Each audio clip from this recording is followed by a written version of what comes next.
Hello, my friends, and welcome back. Thank you very much for being with me again today. Something changed in U.S. Foreign policy with regards to Crimea. Up to about 5 or 4 days ago, the American Secretary of State and whomever was important in Washington, D.C. kept saying that Ukraine must, will, should take Crimea back. And, they have no, this is, for instance, Blinken saying, and even Austin, General Austin, the defense minister, Secretary of Defense, however you want to call the guy. I think even Milley said, General Milley, who's the chief of staff of the armed forces, U.S. armed forces. And they said, well, they will take it. Well, about 4 days ago, Blinken said, well, that was after the Russians started their counteroffensive, the second one, or the new offensive, which occurred about a week ago or so. And the Americans started, which Blinken started actually, said, well, maybe the Ukrainians should not really focus on on Crimea, because Crimea is a Russian red line. I was like, what the hell are you talking about? I mean, the Russians set red lines left and right, and you cross them all. And the Russians retaliated here and there. If that was, how should I put it, proportionate, that's a different story. The thing is, now to talk about red lines, the red line was sending a weapon to Ukraine. A red line was sending a howitzer, sending a HIMARS, sending armored vehicles, tanks. All these were red lines. These guys did not give a damn about it. Now they give a damn about it. What's changed? So anyway, that was about 4 or 5 days ago. Then Milley came and said, well, maybe we're going to end up at the negotiation. They will end up at the negotiation table, not us. What they say. And there will be no winners, no victors in this one. There will be, both of them will claim. NATO will claim victory in the name of Ukraine, obviously, and Russia will claim victory, unless, Putin and about 300 other people over there will hit the road, which is kind of hard. So now we have even the Democrats in the United States of America saying that maybe Crimea will never be taken by military means. Can you imagine now the Ukrainians having multiple strokes and heart attacks?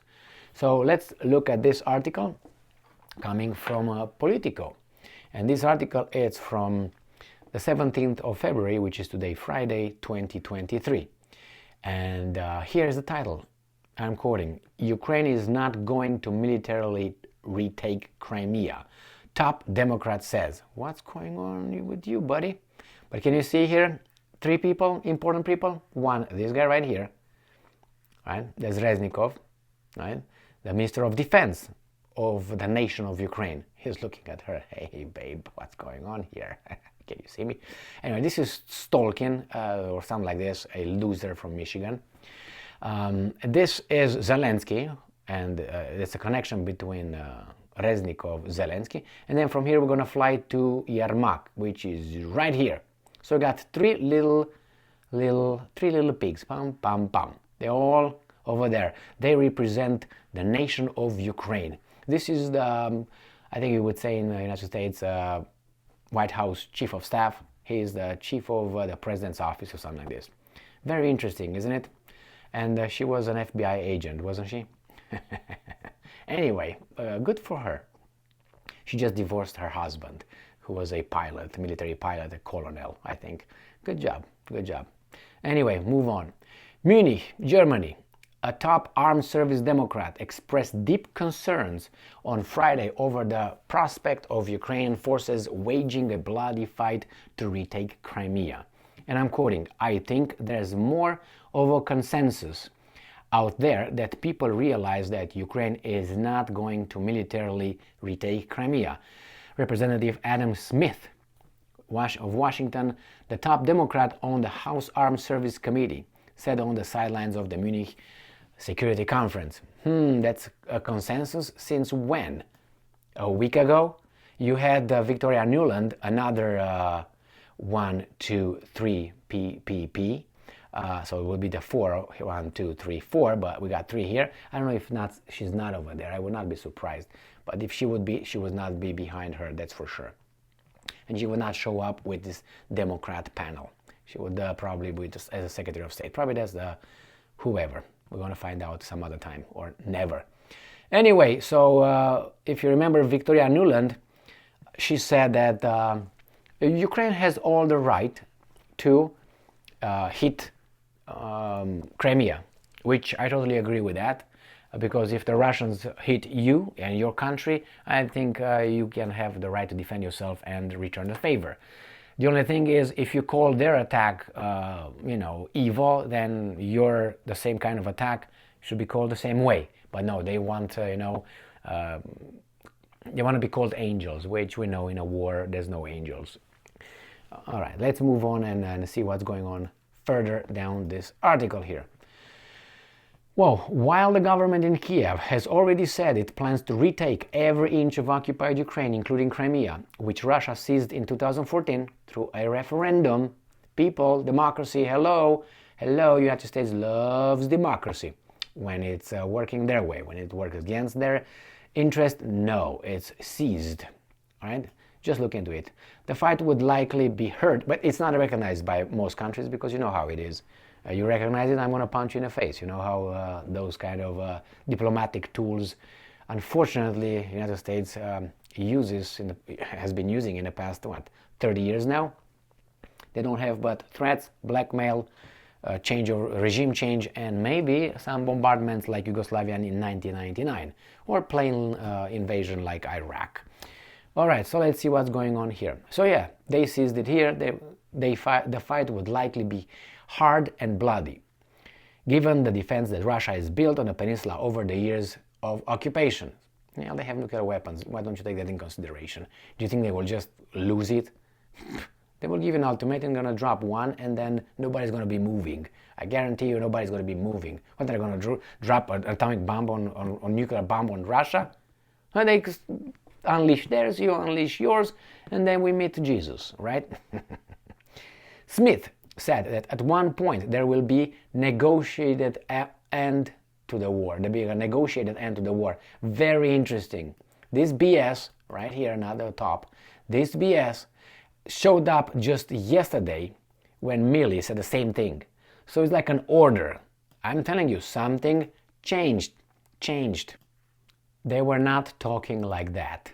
They were not talking about negotiated, and they were talking, we're going to take everything back, we will destroy Russia, Russia will lose, Ukraine will win, and this was the language used. And I'm quoting this guy, best case scenario is some sort of one Ukraine arrangement, end quote, he added. And I'm quoting again, the real question is, let's see what's the real question here. Can we get security guarantees for Ukraine? End quote. No. Now you want security guarantees for Ukraine?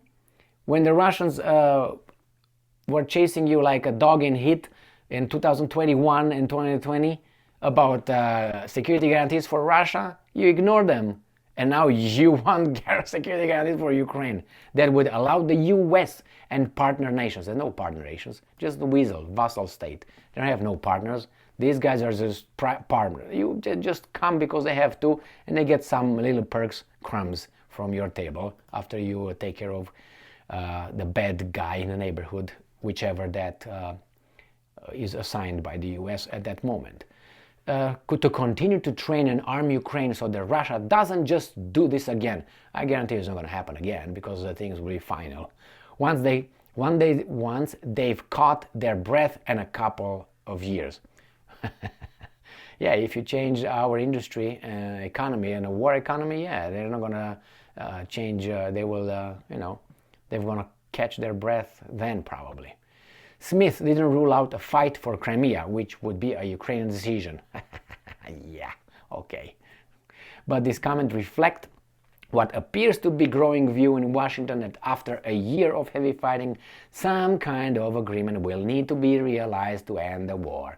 Good job, after so many people died. You could have done this in November, October, December 2021. But hey, nice try. Unfortunately, nice try destroyed economies, lives, nations, and so on. And I'm quoting, no matter what the Ukrainians decide about Crimea in terms of where they choose to fight, Ukraine is not going to be safe unless Crimea is at a minimum, demilitarized. Now this is, here she is.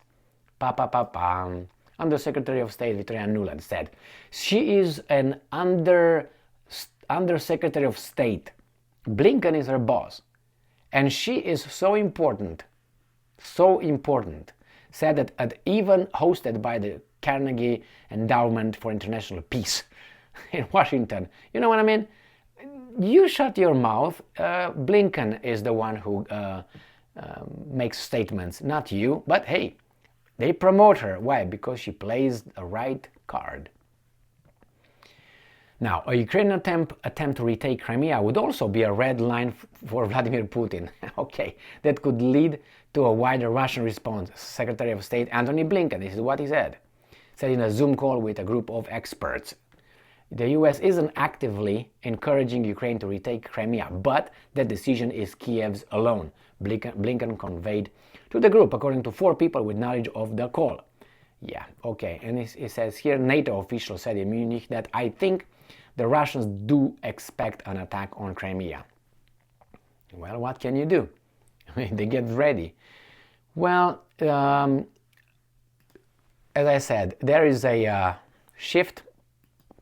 There's definitely a shift in the US, and it seems like they're not all on the same page, because that war monger, what's her name, Victoria Nuland, she, if you remember, if you don't, I remind you, or if I let you know right now, in 2013, there is a audio recording between Nuland and then US ambassador in Kiev, Ukraine. And they were discussing who would be the right candidate to replace the then legitimate, democratically elected president of Ukraine. So they were discussing that. I think it's still on YouTube. The audio, you can hear it in various forms. And the ambassador asks Nuland, so what do you think the Europeans would say? Naive. And she said, the Europeans. So yeah, we knew that. Or the Europeans seems like they don't know that.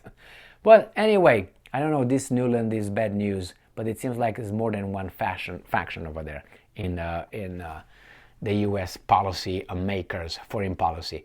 And maybe, who knows, this Nuland, if she gets, as her other friend, Madeleine Albright, another Zelensky, Yermak, Reznikov, Nuland, all these guys, and Blinken, if she gets in power, then we're going to have bad news.